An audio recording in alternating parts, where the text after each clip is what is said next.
I got into yoga originally because I had a background in dance, and it just seemed natural, you know, like running is so super boring. I am not a runner at heart at all. Sprint, not long distance. And so I was making myself go on these runs. And then I got into yoga because I was like, oh, well, this is kind of like what I'm used to. And I liked the control that it gave me. So it was actually with yoga that I learned all those different breathing techniques that helped me with my cardiac rhythm as well. You know, just focusing on being in tune with every part of your body.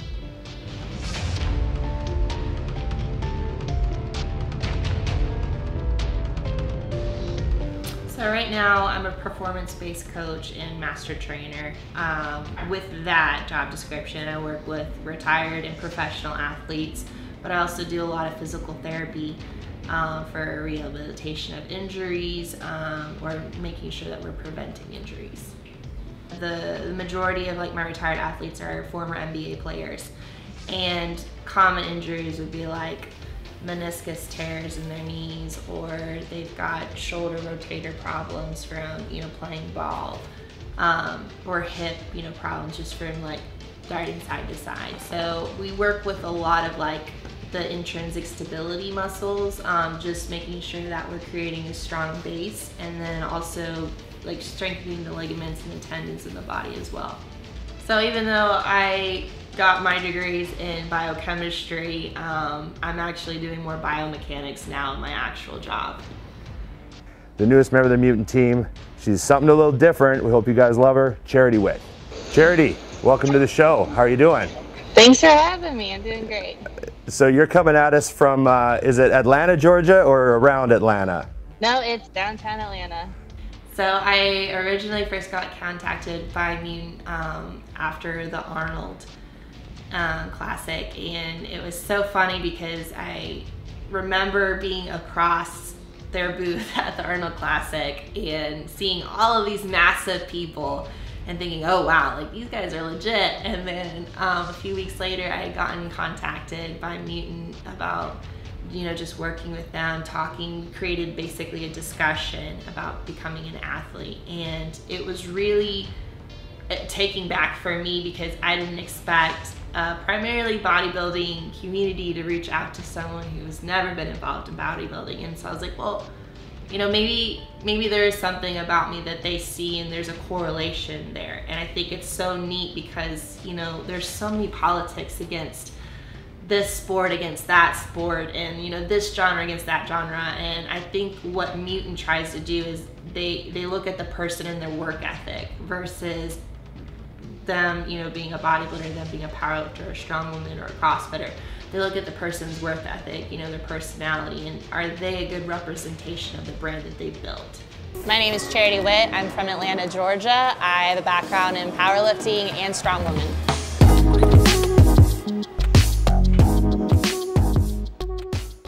So when Ron contacted me from Mutant, at first, you know, I had to do some investigating, like click on his profile, like who is he? And then saying, okay, he really does represent Mutant, this is legit. And then it was like, okay, like, what do I think about this company? And then there was like, I stalked their Instagram, I looked them up on Google, I read reviews, like I did my own personal investigation because it's so important for me to, like, I don't want to represent a company that I don't agree with, or I don't agree with their morals or their ethics or their mantra. And then seeing that, okay, like, I love it, like their hashtag leave humanity behind, like, you know, be a mutant, you know, be better, be different. I love that aspect. And you know, and then their products, like everything, like it was just, it fit. And Titans aren't born, they're made right here.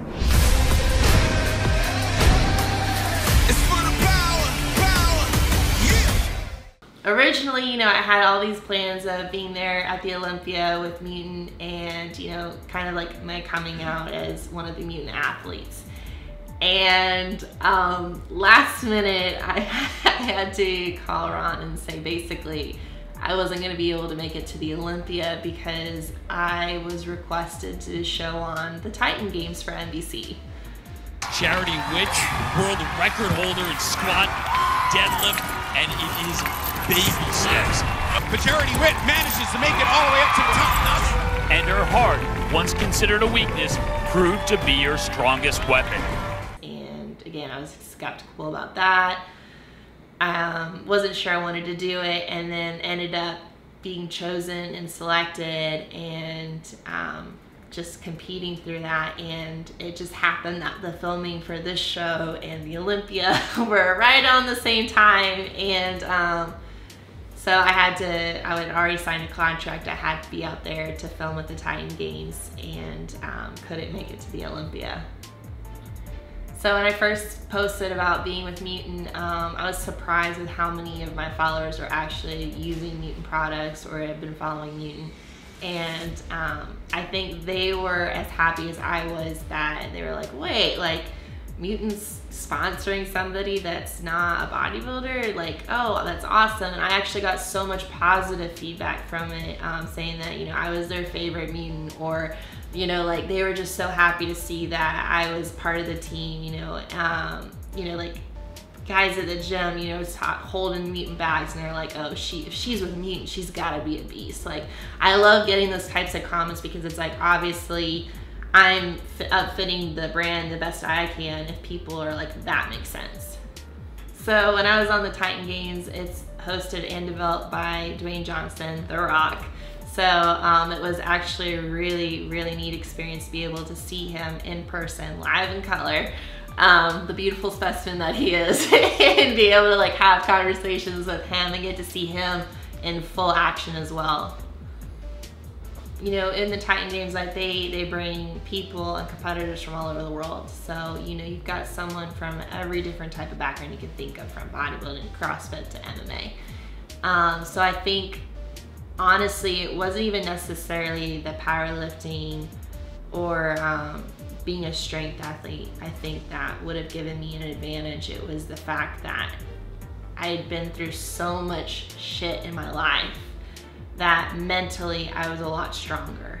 And you know, you get to a point where everything hurts. You want to stop, and you have to debate in your head, is this worth it? And then you kick into that fifth gear that you didn't even know was there, and you get through and you finish it. Because you don't quit when you're tired, you quit when you're done.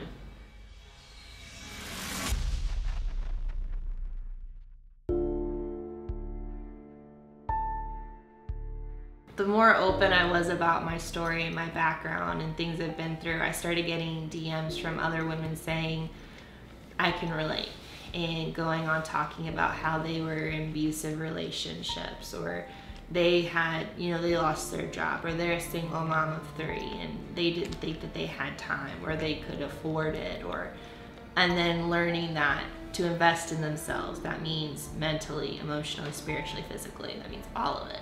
And actually taking that energy and putting it into bettering yourself, and you manifest all of these benefits from it. When I first started training, actually a lot of women didn't come to me because there's like an intimidation factor.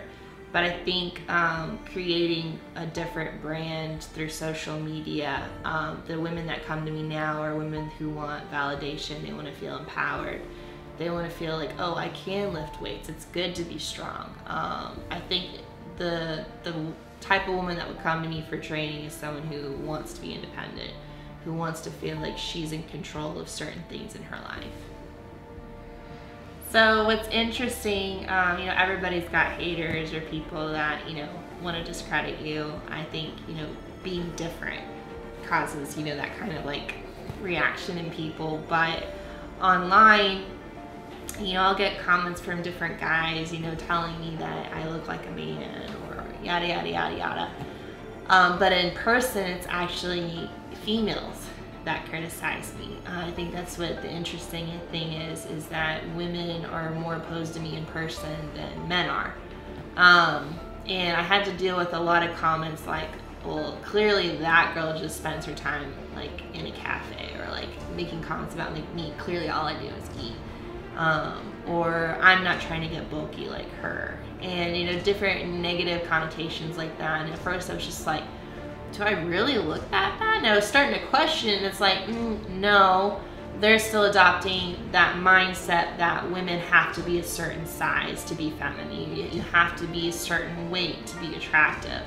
And then with the online stuff, like, it's online. Like, that, honestly, like, I have never been bothered by it. Like, it has never gotten to me. Like, I've never shed a tear over someone telling me that I look like a man.